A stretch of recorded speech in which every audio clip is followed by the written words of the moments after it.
All right, just wanted to walk you guys through what to expect for the rest of the week. This week will be slightly different than what you're used to.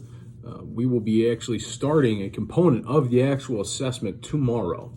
That's why I put a note on Google Classroom to let you guys know that I would like to see you get signed up for Weebly, because that's the site we're going to use, the website builder that we're going to use. We'll also have kind of an example to show you of what a mock-up of kind of what that website would look like. So it would help you out to play with the software a little bit, get used to that, so that way you understand. It's pretty point and click. I mean, I'm 37 years old, not near as tech savvy as a lot of you guys. If you are posting things on, or can at least upload files and attach things in emails, things that you've probably been doing over the last 3 or 4 years with your time here at Pontiac, then this should be, there might be some pain points, not everything works the best online, obviously. Sometimes the site might just run slow, things like that. That's going to happen. But by and large, it's a pretty reputable site. A lot of people use it. There's even a pay version of it. So of course you'll get used to that. And there'll be another, assessment type video or audio probably that'll get uploaded later. So what to expect. So tomorrow you guys are going to be using this website called isidewith.com. Some of you may have used that in the past who might be interested more in politics than others. But for this unit, the assessment that you're going to be doing is going to be building a political identity website or a political party website. And part of that is going to be, creating or starting to think about your own political identity, right? And, some of those things are just and this is just kind of scratching the surface of some of that stuff, right? So, it's not like we're going to be, some revelation maybe might come to you throughout this, but it's just to get you to begin to think of, all right, what are my stance on these particular issues? One of the biggest problems we see, I think, is just a tremendous amount of misinformation and kind of misguided ways of thinking that are pervasive, both ends of the political spectrum, no matter if it's Democratic or Republican. Nobody has that thing nailed down like they got all the truth and all the answers. So when it comes to that, that's part of what you're going to start to engage in is kind of learning a little bit more about some of those issues. So that's why that I Side With quiz. And there'll be guidelines and there'll be more to come on that tomorrow. So when you look at a slideshow that will be posted tomorrow, the slideshow is going to kind of walk you through and kind of guide, hopefully a way of thinking and a guide of thinking on when you're doing this assessment.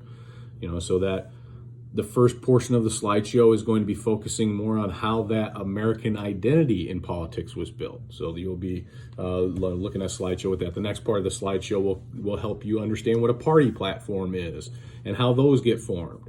Then you'll have to do something with the party platform on your website. You'll have to put a little page on there with that. You'll have to put a little page with your analysis of the I Side With results. So there's a couple of pages, that you have to put on there. And I'll get more into detail with that later.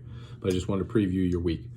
Also, you need to learn about campaigns and elections and things like that. So there'll be, this bread and circuses kind of portion of our politics where, we put candidates and throw them in front of you, and it's like a performance of all of these things that we want, but knowing full well that at the end of the day, those politicians aren't going to give us what we want. They're going to do things based upon various special interests and things like that. So when it comes to campaigns and elections, it's why that's that bread and circuses mentality, right? So you'll also, from an election standpoint, kind of be getting an idea on election strategy. So kind of a crash course on that a little bit. So that slideshow is going to mimic those topics, okay? And going into more depth on some of those concepts and terms that might be foreign to you. So that way you'll have like a vocabulary handout as well that will help you with that. So each day, so for Tuesday, you'll be working on an I Side With quiz, also hopefully updating some information into your website. Then Wednesday, you'll be learning about party platforms, maybe, and then updating that into your political party website on Weebly with some stated goals that I'll get into a little bit later. And then Thursday, you'll be working on the elements of campaigns and elections for building your website. And then Friday, Saturday, Sunday, into Monday, then you'll have, all that 4 days then to maybe refine it, tweak it. If you have any questions, always reach out, please. My office hours are by appointment, so That way, if there's something specific, just working around, I just want to work around schedules, right? I think setting, at least for me, setting office hours just never was really something that found much success in during the online at the first go round when this happened. So I just decided that, with the summer civics, I was going to do a by appointment only. So if you have questions with what's going on or questions with the assessment, stuff like that, please let me know, and I'd be more than happy to set an appointment with you and work with you to help clear up any misconceptions. Hope you watched to the end of the video, and this has been what to expect this week.